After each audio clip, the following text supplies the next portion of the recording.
Tak semua ibu bisa memilih pekerjaan yang indah. Tapi setiap ibu pasti memilih cinta, meski itu berarti harus menari di balik lampu-lampu temaram.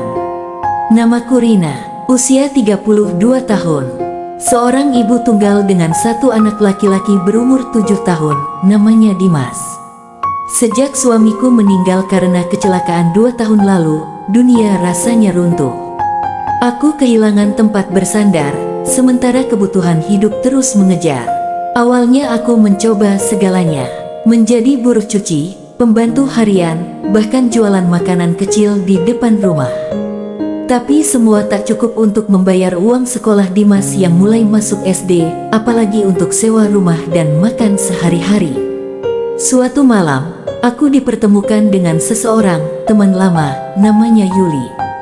Dia bekerja di sebuah tempat hiburan malam. Katanya, mereka sedang butuh penari, pelayan, atau penghibur wanita di klub itu. Awalnya aku menolak, aku merasa jijik dengan pilihan itu. Aku takut dilihat rendah, takut dipandang hina. Tapi ketika aku pulang malam itu dan melihat Dimas menangis kelaparan karena hanya makan nasi dan garam 2 hari berturut-turut, hatiku hancur. Aku pun menyerah pada dunia. Tapi bukan menyerah dalam arti lemah. Aku menyerah karena aku memilih bertarung dengan cara yang berbeda. Pertama kali aku masuk ke dunia malam, rasanya seperti memasuki neraka yang diselimuti gemerlap. Ada tawa, tapi terasa palsu. Ada musik, tapi menyakitkan telinga. Ada senyum, tapi penuh kepura-puraan. Aku belajar menari. Bukan menari karena cinta, tapi karena keterpaksaan.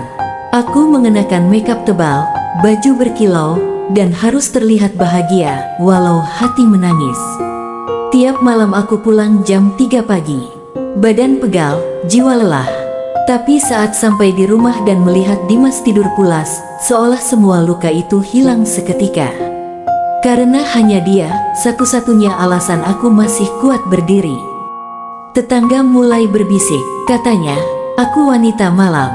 Perempuan tak tahu malu. Tapi mereka tak tahu, aku hanya ibu yang ingin anaknya punya masa depan. Aku pernah duduk menangis sendiri, merasa kotor, merasa hina. Tapi setiap kali Dimas pulang membawa nilai bagus, senyumnya menghapus semua rasa rendah diri itu. Aku tak pernah membawa pekerjaan malamku ke rumah. Dimas tak tahu apa yang kulakukan. Baginya, ibunya hanya bekerja malam agar ia bisa sekolah. Setiap malam, sebelum berangkat kerja, aku pastikan Dimas tidur lebih dulu. Kadang aku duduk di sampingnya, mencium keningnya, berbisik, "Maafkan ibu, nak, ibu janji, semua ini cuma sementara." Tahun berganti, Dimas tumbuh jadi anak yang cerdas dan berprestasi. Aku kumpulkan sedikit demi sedikit tabungan. Mimpi besarku sederhana, ingin punya warung kecil, agar bisa berhenti dari dunia malam dan menemani Dimas tumbuh dengan tenang. Dan hari itu pun datang.